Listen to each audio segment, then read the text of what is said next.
Now we're going to do some Alcort archaeology this morning. Alcort started making boats in the late 40s. Started off with their standard sailfish, which was about just under 12 feet long. What we're looking at here is a restoration underway on a super sailfish, which was just under 14 feet, about 13 feet 7 inches or so. This boat we got, this is Jaja, picked it up in South Carolina, and it was pretty heavy, so we started, and it had problems with the keel. The keel was rotting off of it, so we started peeling back the plywood, and this plywood's a little thicker than what you might normally find. So this is potentially a kit built or maybe a home built using some plans. We're not exactly sure, but someone along the way at one point has added in these extra doublers, which aren't really needed. All you need is that thinner frame that's behind it. And they also put in foam, which is back there, which is basically just going to collect water. This is a pontoon boat, and with the, so it's just trapped air. There's better ways for flotation today. We might rebuild it with some fenders or something inside, but we're going to pull the wet foam out. We're going to get rid of these extra doublers. We're going to get rid of this thicker plywood. We've been fortunate to have a squirrel that's helped us chew off the old keel. This part on the left side here I cut out, obviously, but it comes in here and has its lunch sometimes. The stem up front here was rotten, so the squirrel's been helping us out by chewing a little bit of that off.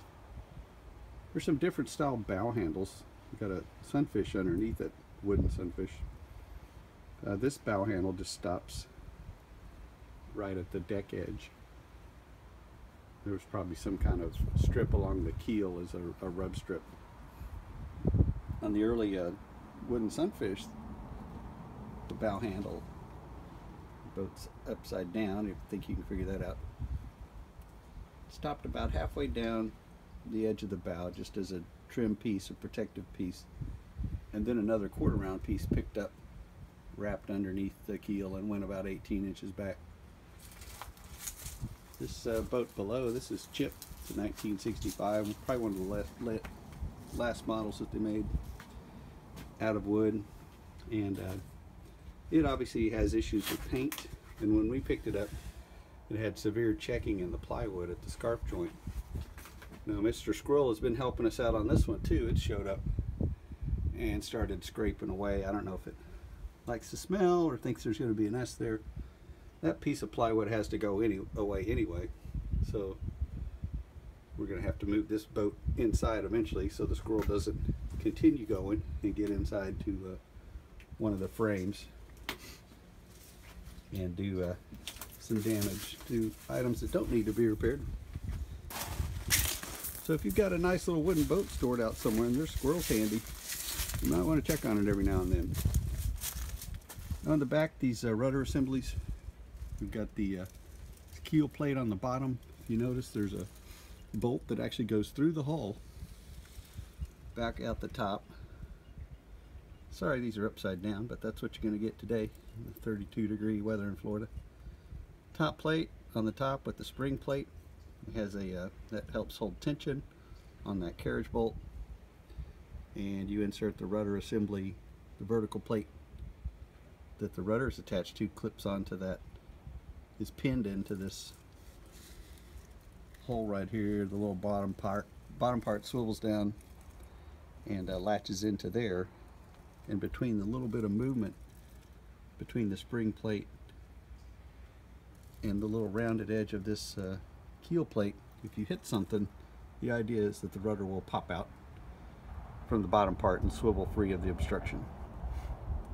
The problem is that it sometimes popped out when the wave was the obstruction and your rudder comes loose a little bit while you're out sailing.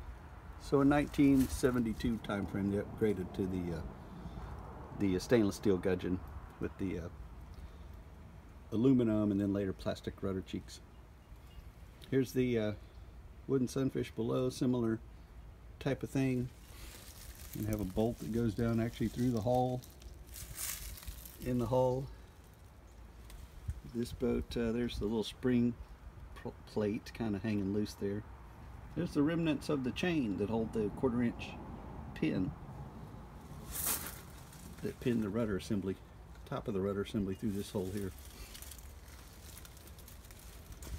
So that's the little bit of archaeology on these boats. The spars and the mast. Instead of the little plastic cap, they actually had a little, for the block at the top. Well, they had a block at the top, and it went through on an eye bolt, and that's where your halyard went through. This one's been adapted a little bit. They normally didn't have the S-hook. They just had a little smaller stainless eye bolt that went all the way through. The problem with some of those bolts was they were chrome plated brass, and if you pulled on the halyard enough, you could actually pull the eye open, pull the block off of the eye bolt, and your rig would come down. Other issue with these is going down the road with your trailer, the nuts would vibrate loose. That's also a problem with the carriage bolts and wing nuts on the back. So you either need to tape them or just take them off before you make your long road trip. So this is a Jaja on the top, the Super Sailfish, and a Chip on the bottom. We're going to start chipping away at them this year sometimes, along with two boats on the end, Sugar 2 and a Viper, some 1980 AMF Sunfish.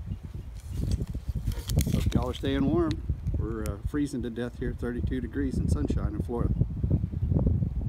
Have a good day.